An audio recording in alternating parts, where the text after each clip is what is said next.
بسم اللہ الرحمن الرحیم۔ السلام علیکم دوستو، جس رات حضور صلی اللہ تعالیٰ علیہ وسلم اکیلے ہی فلسطین شہر پہنچے تو اللہ تعالیٰ نے ہمارے حضور صلی اللہ تعالیٰ علیہ وسلم پر زندگی میں اتنی زیادہ مصیبتیں آئیں کہ اگر وہ دن پر ڈال دی جاتی تو وہ بھی رات ہو جاتا، اگر اتنی مصیبتیں آسمان پر ڈال دی جاتی تو وہ بھی برداشت نہ کر پاتا،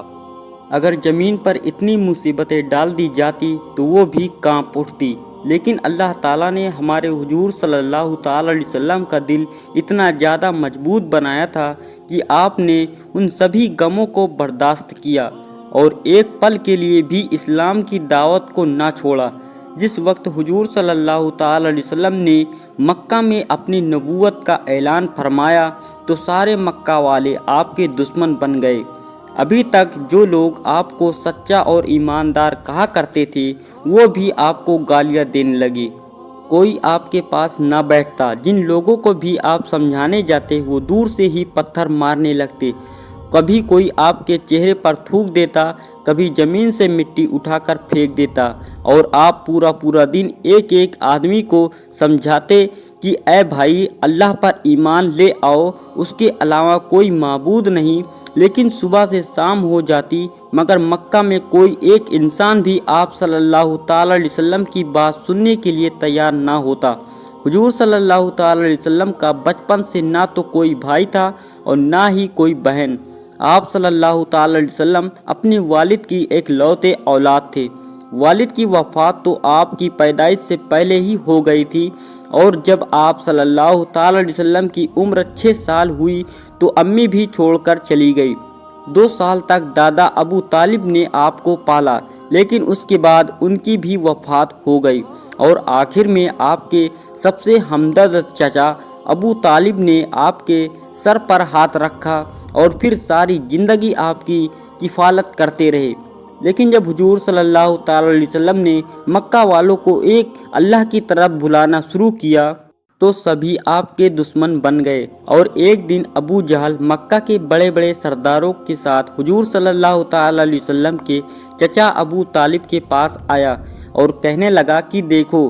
آپ ہمارے علاقے کے بڑے بوڑھے انسان ہیں، آپ کے بھتیجے محمد نے ہماری ناک میں دم کر رکھا ہے، اس لیے آپ انہیں روک دیں کہ وہ ایک اللہ کی طرف بلانے کی دعوت چھوڑ دیں، ورنہ اگر ہم سب ہو کر ان کے خلاف کوئی ایکشن لیں گے تو بعد میں آپ اس بارے میں ہم سے کوئی شکایت نہ کرنا۔ چچا ابو طالب نے بھی جب حالات کی نازکی دیکھی تو جلدی سے اپنے بھتیجے حضور صلی اللہ تعالیٰ علیہ وسلم کو بلایا اور کہا کہ اے میرے بھتیجے، یہ دیکھو تمہاری قوم کے سردار جمع ہیں اور تمہاری شکایت کر رہے ہیں کہ تم اللہ کی طرف بلانا بند کر دو، اس لیے مجھے بھی مناسب لگتا ہے کہ تم ان کی بات مانو، کیونکہ اے میرے بھتیجے، میں بھی بوڑھا ہو گیا ہوں،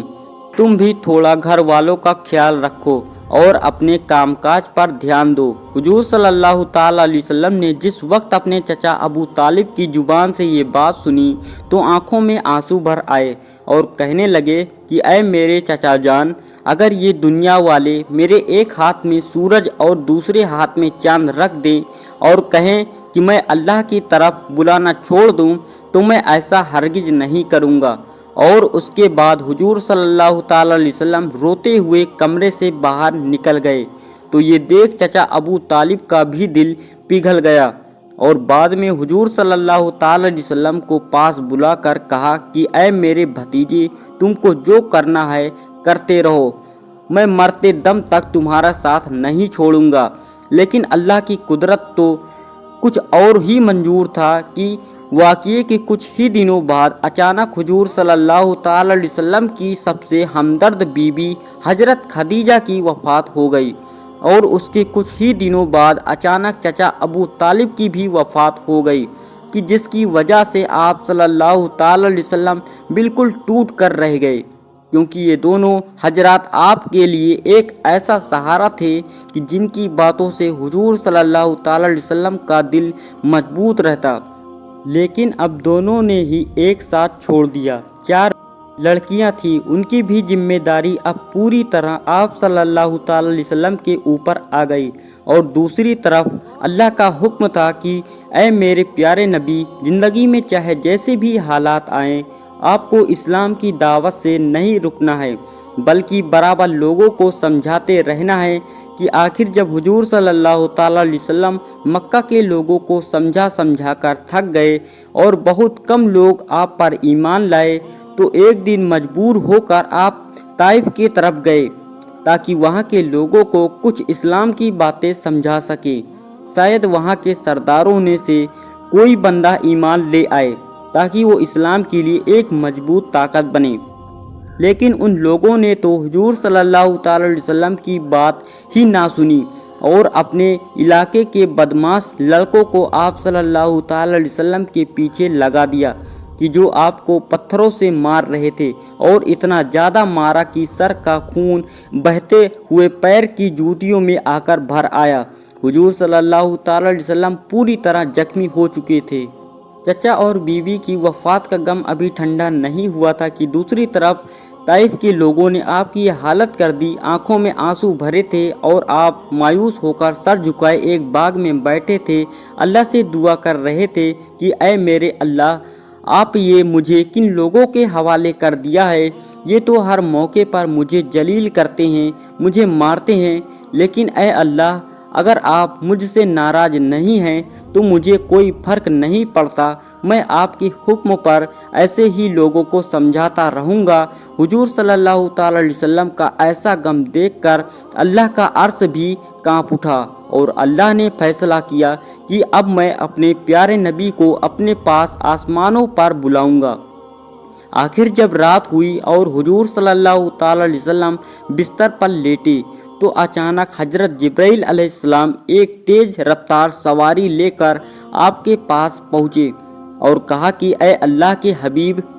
अल्लाह ने आपको अपने पास बुलाया है। और फिर हुजूर सल्लल्लाहु ताला अलैहि वसल्लम ने हजरत जिब्राइल के साथ बुर्राक पर सवार होकर सबसे पहले फ़िलिस्तीन की मस्जिद अक्सा में गए। मस्जिद अक्सा में उस वक्त सारे नबी जमा थे। अल्लाह के प्यारे हबीब हुजूर सल्लल्लाहु ताला अलैहि वसल्लम को देखते ही तमाम नबियों ने आगे बढ़कर आपका इस्तकबाल किया और फिर हुजूर सल्लल्लाहु ताला अलैहि वसल्लम ने सारे नबियों को 2 रकात नमाज पढ़ाई। उसके बाद आप हजरत जिब्राइल अलैहिस्सलाम के साथ मेराज की सफ़र पर गए। पहले आसमान से दूसरे आसमान से तीसरे और फिर इसी तरह 6 आसमान पार करके हजरत जिब्राइल अलैहिस्सलाम जब हुजूर सल्लल्लाहु ताला अलैहि वसल्लम के साथ 7वें आसमान पर पहुँचे, तो वो आपसे कहने लगे कि ऐ अल्लाह के रसूल, मेरी हद बस यहीं तक है, मैं इसके आगे एक कदम भी नहीं बढ़ा सकता, वरना मैं जल कर खाक हो जाऊंगा। इसलिए अब आप जाने और आपका रब जाने। इतना कहकर हजरत जिब्राइल अलैहिस्सलाम हुजूर सल्लल्लाहु ताला अलैहि वसल्लम को उसी जगह छोड़कर वापस लौट गए और फिर अल्लाह ताला ने एक सवारी भेजकर अपने हबीब हुजूर सल्लल्लाहु ताला अलैहि वसल्लम को अपने अर्श पर बुलाया। और जैसे ही हुजूर सल्लल्लाहु ताला अलैहि वसल्लम अल्लाह ताला के सामने अर्श पर पहुँचे, तो अल्लाह ने अपने प्यारे नबी के लिए बीच के सारे पर्दे हटा दिए और फिर जिस दम अल्लाह ताला की खूबसूरत चेहरे पर हुजूर सल्लल्लाहु ताला अलैहि वसल्लम की नज़र पड़ी, तो आप सल्लल्लाहु ताला अलैहि वसल्लम खुशी से झूम उठे और अल्लाह की तारीफ़ करते हुए कहा कि कायनात की तमाम तारीफ़ें अल्लाह के लिए हैं, उस पर मेरा दुरूद व सलाम हो। और फिर अल्लाह ताला ने भी मुस्कुराते हुए बहुत इज्जतों के साथ आपने प्यारे हबीब सल्लल्लाहु ताला अलैहि वसल्लम को अपने सामने अर्श पर बिठाते हुए फरमाया कि ये मेरे प्यारे नबी, तुम पर मेरा सलाम हो और मेरी रहमतें व बरकतें नाजिल हो। तो हुजूर सल्लल्लाहु ताला अलैहि वसल्लम ने उस वक्त सलाम व जवाब देते हुए हम कमज़ोरों उम्मतियों को भी याद रखा और कहा कि मेरे अल्लाह, मेरे ऊपर भी सलाम हो और मेरी उम्मत के नेक लोगों पर भी आपका सलाम हो।